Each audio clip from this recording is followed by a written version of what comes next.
And when I talk about the challenges of ADHD, I also think it's important to highlight that there's also strengths and upsides that can come with ADHD, right? So it's not just, it's not just like, oh, there's all these impairments and things that are wrong with your partner. Like there's also two sides to the same coin, right? So people with ADHD can be highly creative, imaginative people, fun loving, spontaneous, down for adventures, compassionate, sensitive, good in emergency situations. And a lot of people with ADHD also have a strong sense of justice and fairness. So those are some, common strengths. And there's actually a book if you want to learn more. Join me every Tuesday on Clubhouse to discuss further on today's topic.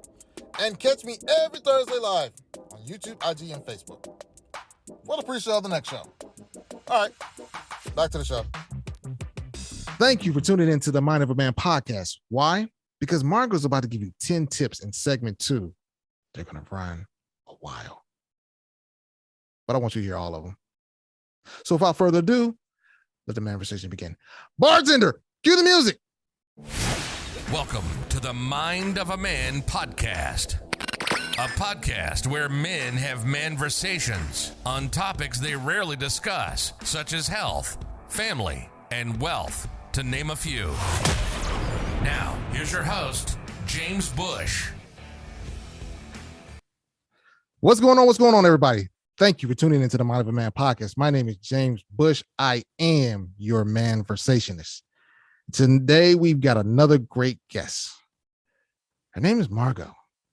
It's not spelled how I think it would be. Her name is Margaux. With an X. Margaux with an X. Margaux with an X. It's kind of cool, though. Margaux, welcome to the show. Thank you. Thanks for having me. And thanks for creating this space on your podcast for men to talk about important issues like mental health. It's so important, very needed. Definitely. Margaux, tell us where you're from. Tell us a little bit about yourself. Yeah. Born and raised in the Bay Area, California, daughter of 2 loving parents from Johannesburg and New Orleans, oldest of 3 siblings, and currently based in Seattle. And one of my life missions is to empower people with ADHD.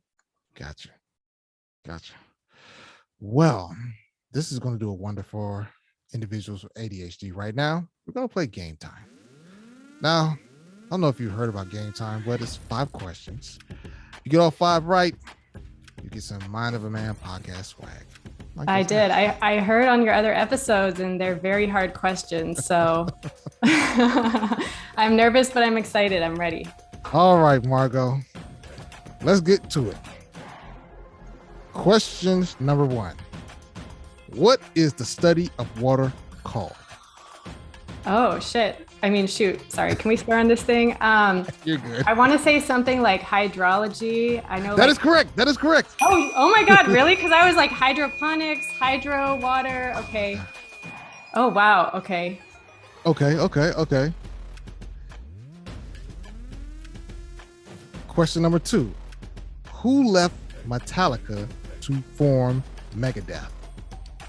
Oh, I don't know this. I don't know. I mean, I know about Metallica. Yeah, I don't know the name. His name is Dave Mustaine. Okay. Yeah. Okay. No swag for you. Question number 3. Did you know the answer to that?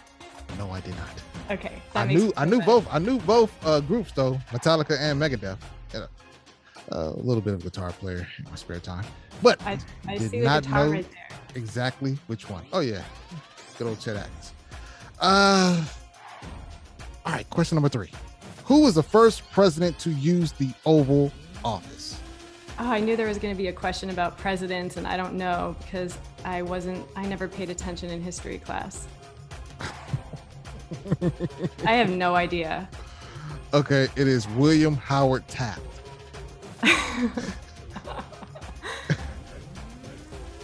Okay, well, let me throw this out there. Question number 4. Which former NBA player had his number 31 retired by the Duke Blue Devils? Oh my goodness.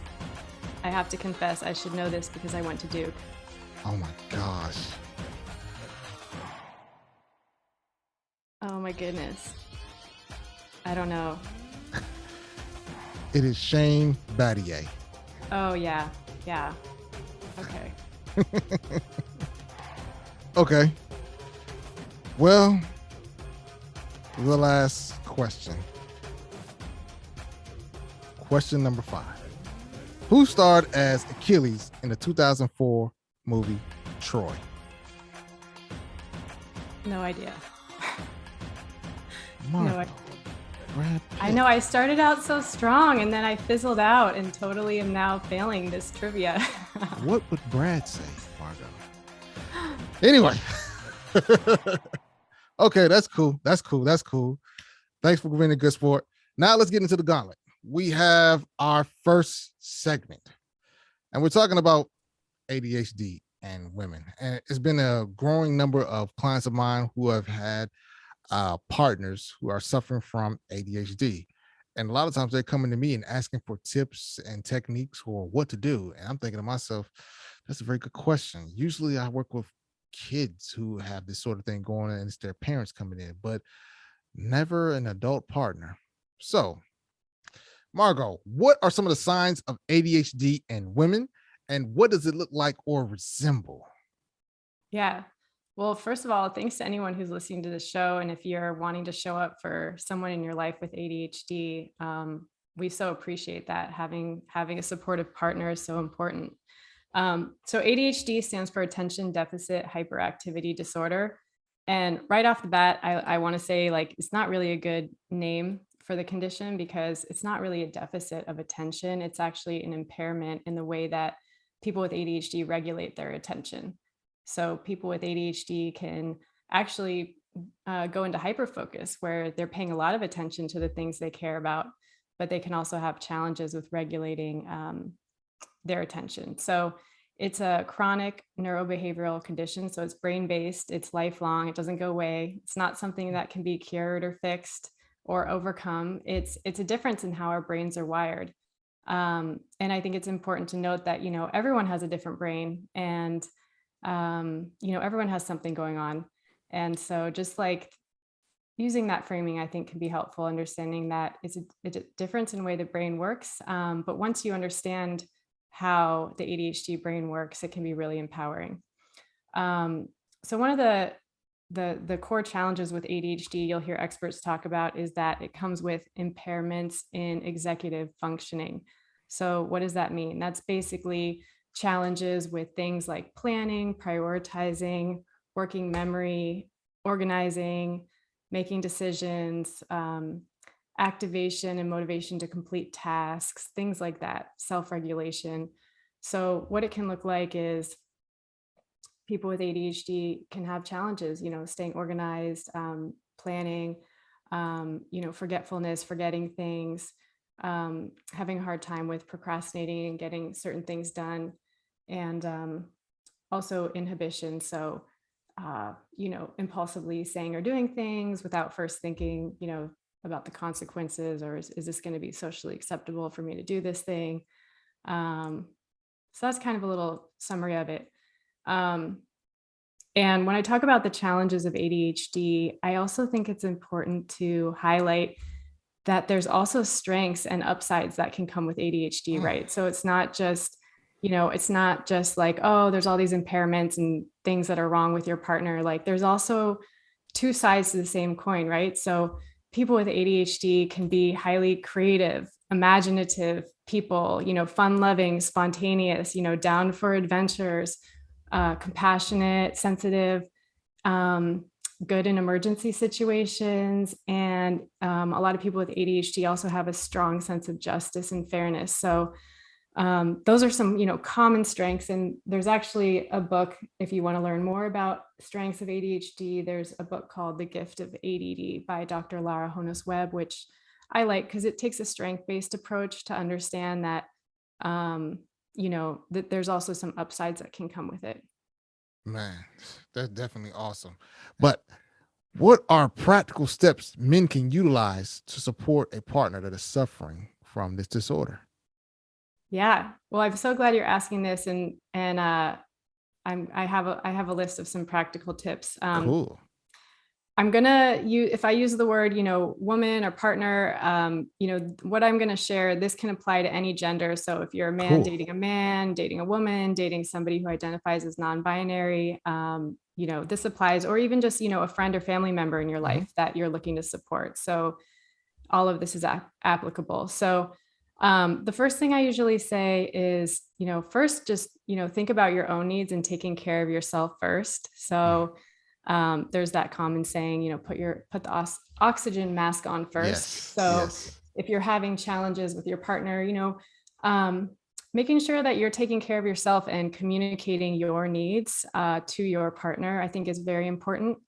And just in terms of yourself and taking care of yourself, don't take anything personally. So if your partner is running late or forgets something that you told them, it's just remember, it's not a reflection of how much they love you or how much they care for you. And that there's impairments that come with ADHD that can really get in the way. And lastly, just in terms of taking care of yourself, you don't need to take on the role of being their savior, their parent, their parole officer, or their therapist. So if you have a partner with ADHD or a loved one with ADHD, you can support them, but there's that balance of, doing what you can to support, but not taking on those roles of being, their parent, their caretaker, their therapist. So I think that's important to point out. So that makes sense. I like how you mentioned that, because I can see quickly how that can enter into a codependent relationship where one party just feels like they have to be the martyr Yep. in helping the person who is suffering from this disorder to function. And Yep. doing so, both of them erode on the Yep. installment plan. Yep. It's not sexy, right? I don't want my partner treating me like they're my parent, right? So Right. it also can erode the relationship. And and I think you and I talked about this, and people say this too, is ADHD is an explanation, it's not an excuse.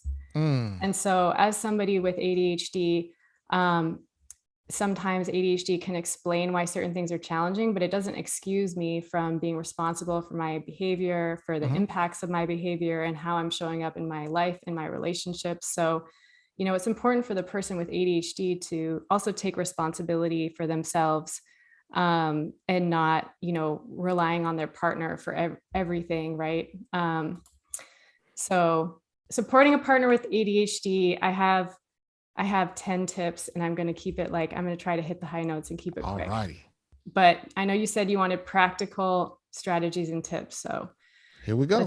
let's get into it. All right. Number one is environment. So pick environments that make it easy for that person to pay attention to you. So you're not going to try and have an important conversation in the middle of Times Square.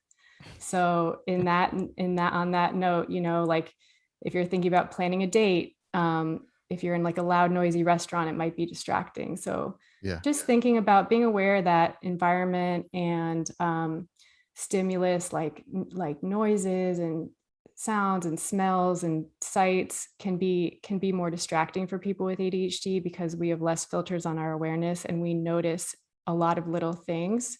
So it's not necessarily that she or he is not paying attention to you. It's just that they're paying attention to everything all the time. So being aware of the environment. Number two, memory. So understanding that ADHD can cause impairments with working memory.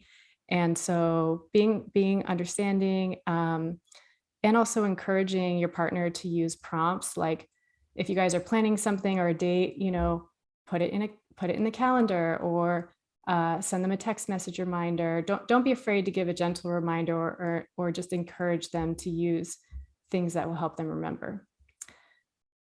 Number three, time blindness. So time blindness is a thing with ADHD where our perception of time, the passing of time, can be impaired. And a lot of people with ADHD have challenges with getting places on time. So just understanding that they can have a trouble with time management and also transitioning from thing to thing, and just building in buffer and transition time. So people that I've dated have been super patient with me. And sometimes, sometimes when they say, what time do you want to meet? And I'll say, 6 o'clock or 7 o'clock. And then they'll be like, okay, I'll pick you up at 7:30 because they know, right? So it's just like, just getting to know your partner and then building in that extra time and not taking it personally. It doesn't have anything to do with how interested, we are in our partner or, the person in our life. Okay. And you can stop me anytime. I'm just going to go through because I know keep running them off, Margaux. All right. So number 4 is emotions. So understanding with ADHD, there's impairment in emotional regulation. So this means people with ADHD can have strong emotions, challenges, regulating their emotions. So if you get in a heated argument, just slowing it down and then taking a break and saying, let's come back to this in an hour, or let's come back to this in a few hours, and just giving your partner a chance to kind of like slow down and, breathe and all of that. And I think for people with ADHD, there's things you can do too to practice emotional regulation. So like, I know for me, meditation, yoga, that helps me a lot. And not letting my emotions take over. All right. So let's see, what's next? Priorities. 5 priorities. So here's the thing with ADHD. Sometimes with ADHD, when it comes to motivation and what people are focused on, they're not always like doing the thing that's the most priority. They're motivated by challenge, novelty, what's stimulating to them. So my advice would just be like, be clear with your partner if something is important to you, if something is a priority to you, and just tell them straight up, hey, this thing is important to me, or it's important to me that we get to this event on time. What can we do to make sure we leave the house by this time, or paying this bill, it's due tomorrow. So like, what do we need to do? Can we schedule time to get it done? Just being very clear, like the things that are important to you, and telling your partner that. Number 6, mix it up. So we kind of touched on this, but with ADHD, people with ADHD, honor their need for stimulation and novelty and excitement. People with ADHD are very curious. They like to learn new things. They like to experience new things. So, we don't want to do the same boring things all the time. Mix it up. And this could look like taking on a challenge together, like sign up for a 5K or sign up for salsa dancing lessons or something new, something challenging, plan a surprise for each other just to keep it stimulating. And on the note of planning, that gets to the next one, which is planning. So with executive functioning impairments, a lot of people with ADHD can have challenges with planning. So, don't take that personally if they're not organized in planning things. Again, it's not a reflection of their interest in you or the relationship. And if you're comfortable, take the lead on planning something, and that's just a note about that. Or even with like picking what to eat in the day, like day-to-day activities, just offer to help out with making decisions, because people with ADHD, they can get overwhelmed with like making a bunch of decisions and planning and all the kind of household, little things day to day. All right, let's see. 8. Okay, we're almost through this. If you can tell, I love this topic. I could talk about it all day. So I'm trying to keep it to the point for you. Okay. The number 8, this is about daydreaming, and don't be a wet blanket on her imagination. So let me explain this. So women with ADHD, they can be really good at coming up with like big ideas. They have very strong imaginations. Sometimes they'll say things or talk about things that are just really out there. And a lot of people with ADHD, we've been told our whole lives, well, that's not realistic. You need to tone it down. You need to stay in your lane. All this stuff. But people with ADHD, they can be very visionary people. And so just like understanding that, and if you're dating someone and they're talking about something and you're thinking in your head, well, that would never work, or that's kind of a crazy idea, just keep that to yourself. And all you have to say is like, that's an interesting idea. Like don't be a wet blanket on their big dreams and their big Gotcha. visions. Wow. There's much to be said in that one. Yeah. Okay, 9. Okay, this one is about feedback. Uh-huh. So, and I want to start this by saying, understand that many of us with ADHD are doing our best, even when it doesn't look like it. And we already are so hard on ourselves, or can be. And everyone with ADHD is different. So I'm not trying to make generalizations, but, and many of us carry decades of shame over not being able to do things that come easily to others. Uh-huh. So with that, I would say when it comes to giving feedback, just be gentle with, constructive feedback. Just be gentle and reinforce the positive. And when your partner does do something great, make an effort to give positive feedback, then that can go a long way. And I think that's true for any relationship, appreciating the good things that your partner's doing in the relationship is so important for anyone. And especially with people with ADHD. And there's actually a stat that's kind of, disturbing, which is that there's a stat that says people with ADHD, by the time they graduate school, they've gotten 20,000 more negative messages than their non-ADHD peers. So that's 20,000 more negative messages that they're getting in their childhood. And so a lot of times that can just create that shame. It erodes self-esteem. Yeah. And there's just this like negative self-image and things. So just being aware of that, being gentle with the feedback. And again, it's not to say you can't give feedback. Like I spoke about earlier, ADHD, it's not an excuse, it's an explanation. Right. So feedback is healthy, but just, and again, not falling into the trap of being their parent, trying to be their therapist or their enforcer of the rules, and I think, okay, so lastly, number 10, if there are challenges, really encouraging your partner to get appropriate support for their ADHD. So that can look, having a treatment plan, whether or not that includes medication, is a personal choice, but working with their doctor, their healthcare provider to come up with a treatment plan. And when ADHD is managed properly, people with ADHD can live full, healthy, amazing lives and be successful and have healthy relationships. So it's not all doom and gloom, and there's a lot of hope. And there's a lot of things that can help with ADHD, like mindfulness, exercise, getting enough sleep, nutrition, medication, cognitive behavioral therapy, peer support. So there's a lot of different treatment options out there. So yeah, it's just, holding space for your partner and supporting them, but not feeling like you have to take it all on yourself to fix them or, be their only source of support for their ADHD. I'm going to tell you this real quick. Probably about 90 to 95% of the tips that you gave are for regular human relationships. Yeah. We got to take a very quick break, but we'll be right back. Mind of a Man podcast.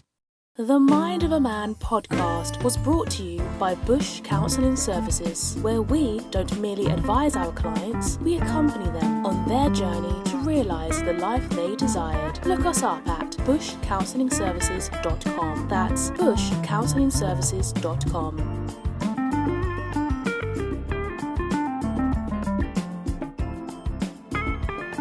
And we're back with Mind of a Man podcast.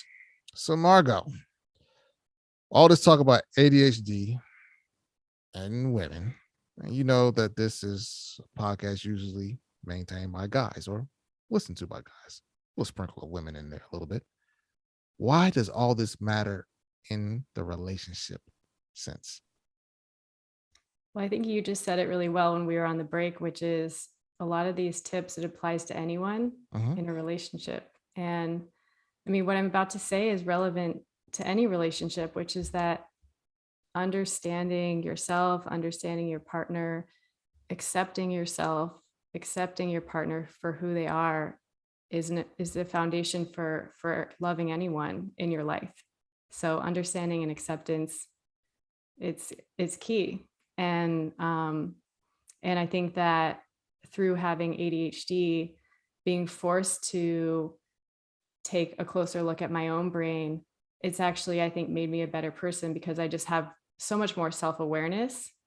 And so I think that for some people that do struggle with either mental health conditions or for folks who are neurodivergent, sometimes those obstacles can be a bridge to even a more fulfilling life with a lot more self-awareness, deeper relationships, and greater self-acceptance, because there's things we struggle with.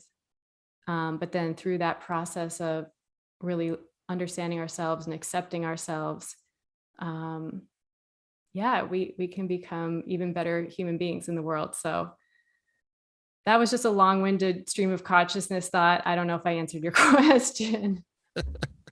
I think you answered it beautifully.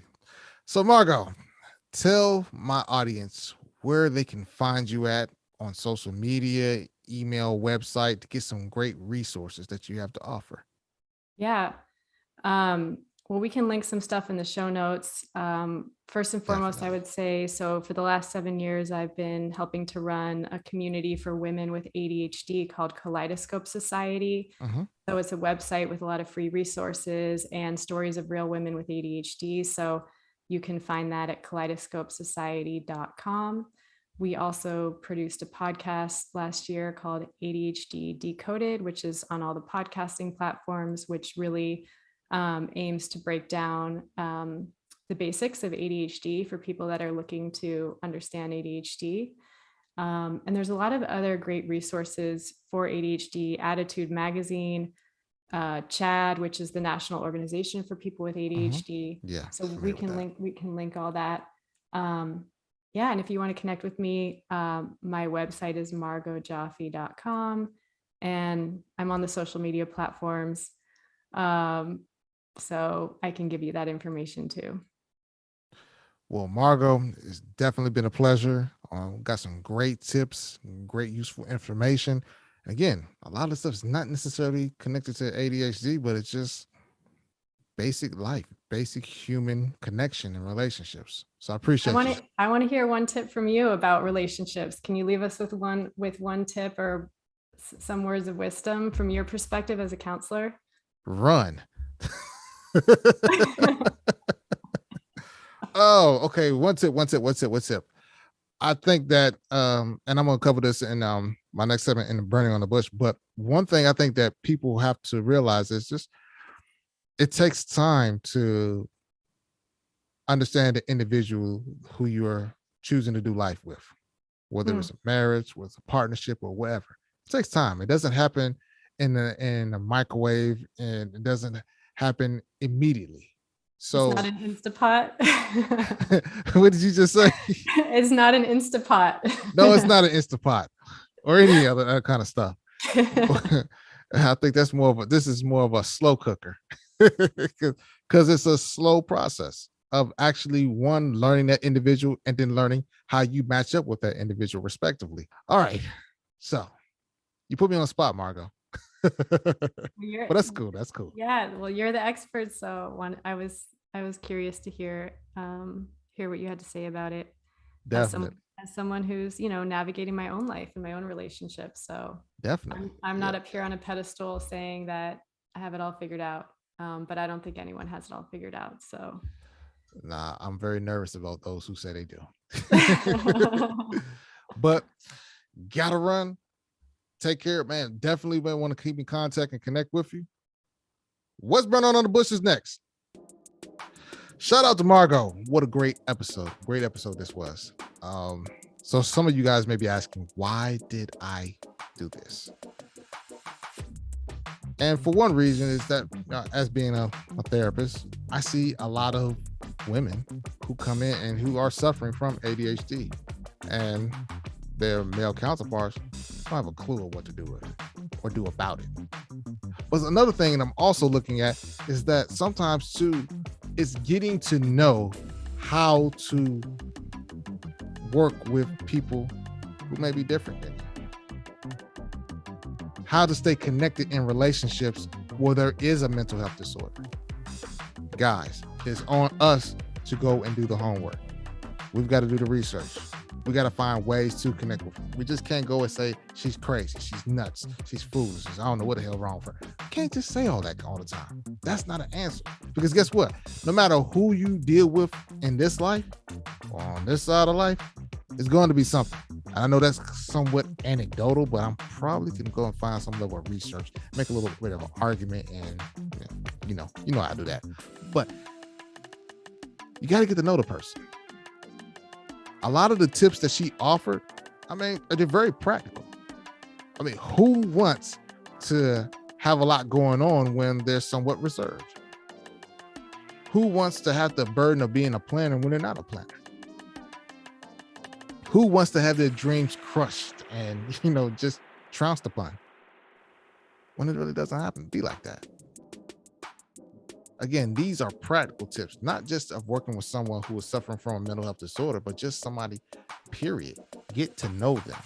Find out their desires, their likes, their dislikes, know what works for them, what doesn't work for them. And also, too, the first thing that she said on how to work with someone like this is first take care of yourself.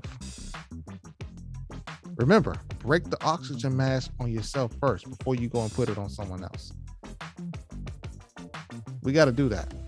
And when we start to move in that direction, we become better individuals first, as well as better connected parties. Once again, shout out to Margaux. Word of the day is hydrology. If you don't know what it means, go look at Game Time. She actually got that one right. What is the study of water? Take care.